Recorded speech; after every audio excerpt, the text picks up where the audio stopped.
আজকে আমরা এখানে যারা অ্যাভেলেবেল এবং বাকিদের সঙ্গে জুম কনফারেন্সিংয়ের মাধ্যমে প্রাথমিকভাবে 21শে জুলাই নিয়ে আলাপ আলোচনা করেছি। আপনারা ইতিমধ্যেই জানেন যে আমরা পারমিশন চেয়েছিলাম গান্ধী মূর্তির পাদদেশে মেয়রেডে সমাবেশ করার জন্যে। পারমিশন গ্রান্টেড হয়েছে। আমরা অরূপদা, বিপ্লবদা, চন্দ্রিমাদিদের সবার নেতৃত্বে আমরা সবাই গিয়ে জাভেদ দ্বারা সহ আমরা এখানে যারা আছি প্রায় সবাই আমরা গিয়ে জায়গা দেখেছিলাম। আজকে আমাদের ডেকোরেটর আমায় ফোন করেছিলেন।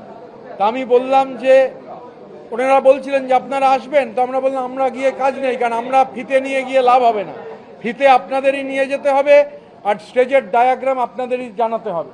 তো ওরা ডায়াগ্রাম আমাদের দিয়ে দেবেন। আমরা ডায়াগ্রাম পাওয়ার পর তারপর যখন স্টেজের প্রস্তুতি শুরু হবে আমরা সেই প্রস্তুতির তার মধ্যে থাকব। এখন আমাদের যারা এমএলএ আছেন, জেলা সভাপতি আছেন, তারা এবার নিজেদের মধ্যে বসে নেবেন।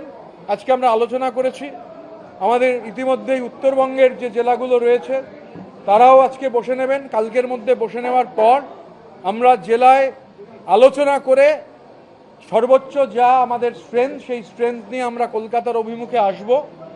আমরা আগেও বলেছি যে 21শে জুলাইয়ের শহীদ সমাবেশে সর্বাধিক গুরুত্ব হচ্ছে শহীদ পরিবারদের, যারা শহীদ হয়েছেন, জীবন দিয়েছেন, প্রাণ দিয়েছেন।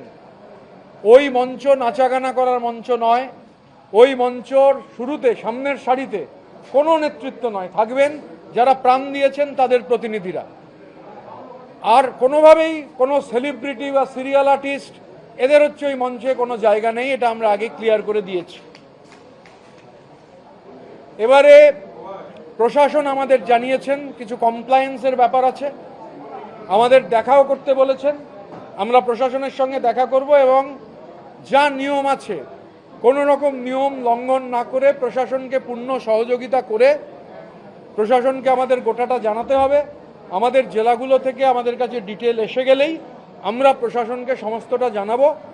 21শে জুলাইয়ের শহীদ স্মরণে, অমর শহীদদের স্মরণে যে সমাবেশ, সেই সমাবেশের সভাপতিত্ব করবেন আমাদের অল ইন্ডিয়া তৃণমূল কংগ্রেসের ন্যাশনাল চেয়ারপারসন শ্রী অরূপ রায়।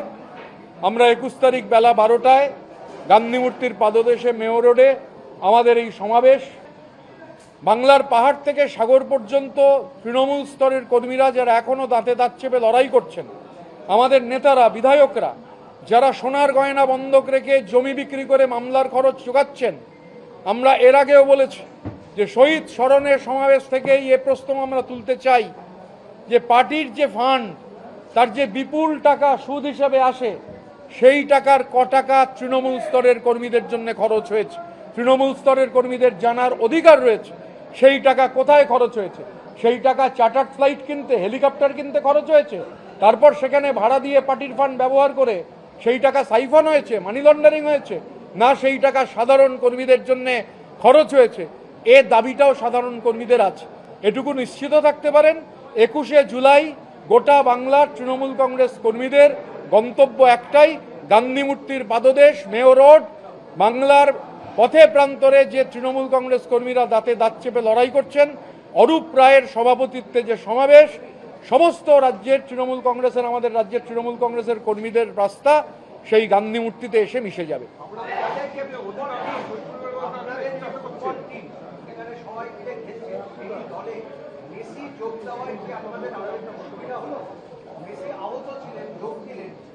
আমি তো অনুব্রত মণ্ডলকে R9 মনে করি, R9, R7 নয়, R9। পেনাল্টি বক্সে R9-এর থেকে ভয়ঙ্কর কোনো প্লেয়ার আজও পৃথিবীতে জন্মগ্রহণ করেননি। ওই অনুব্রত মণ্ডল আমার কাছে মেসিও নন, রোনাল্ডোও নন, উনি আমার কাছে অরিজিনাল রোনাল্ডো, R9। হ্যাঁ, না মদন দা এমবাপে কেন? মদন দা দীর্ঘদিন ধরে লড়াইয়ের ময়দানে রয়েছেন। এ হচ্ছে অনুব্রত মণ্ডল যদি R9 হন, মদন দা হচ্ছেন আমাদের রোনাল্ডিনো।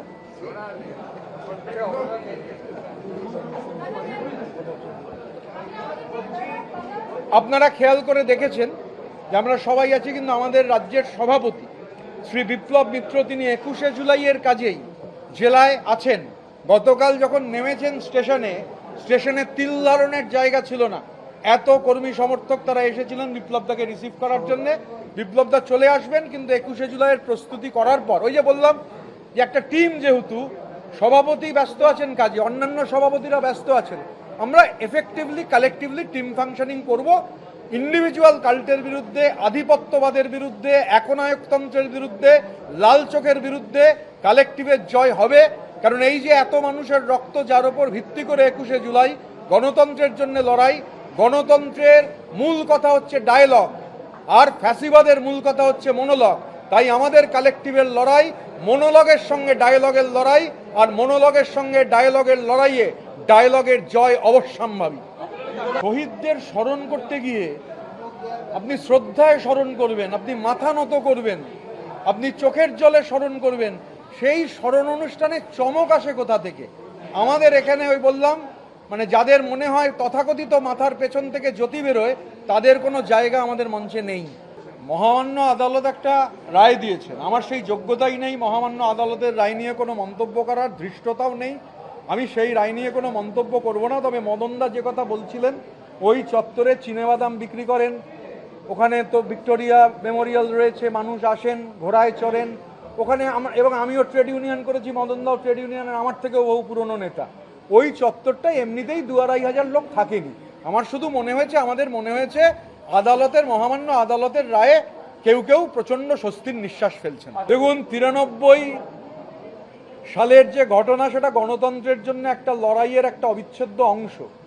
এবার গণতন্ত্রের মূল কথা হচ্ছে, I may not agree with what you say, but I will defend to the last your right to say it. একটা গণতান্ত্রিক কাঠামোতে, এটা তো ফ্যাসিবাদী ব্যবস্থা নয়, এটা একনায়কতন্ত্র নয়। আমাদের দেশ পৃথিবীর বৃহত্তম গণতন্ত্র। সেই ষোড়শ মহাজনপদের আমল থেকে আমাদের মাটিতে গণতন্ত্রের শিকড় প্রথিত। একটা গণতন্ত্রে 3টে কেন 30টাও কর্মসূচি হতে পারে, সমস্যার কি আছে? আমরা আমাদের কথা বলবো, অন্য যারা তাদের কর্মসূচির কথা বলবেন তাদের কথা বলবেন, এর মধ্যে সমস্যা কিচ্ছু নেই। আমরা মানে সর্বভারতীয় তৃণমূল কংগ্রেসের মমতা বন্দ্যোপাধ্যায়, তারা 21শে জুলাই বিড়লা তারামণ্ডলের সামনে, বিড়লা প্ল্যানেটোরিয়ামের সামনে তারা শহীদ দিবস পালন করতে পারবে, তার মিটিং করতে পারবে। এবং একটা রেস্ট্রিকশন করেছে 2500-এ। সরকার চেয়েছিল আমাদের প্রোগ্রাম ভেস্তে দিকে, এবং লাস্টে এসে সুবোধ মল্লিক স্কোয়ার পর্যন্ত সরকার বলেছিল। তো আমরা কোর্টকে দেখালাম যে 27শে জুন আমরা প্রথম অ্যাপ্লিকেশন করেছি, তারপর 30শে জুন করেছি, তারপর 1 জুলাই করেছি।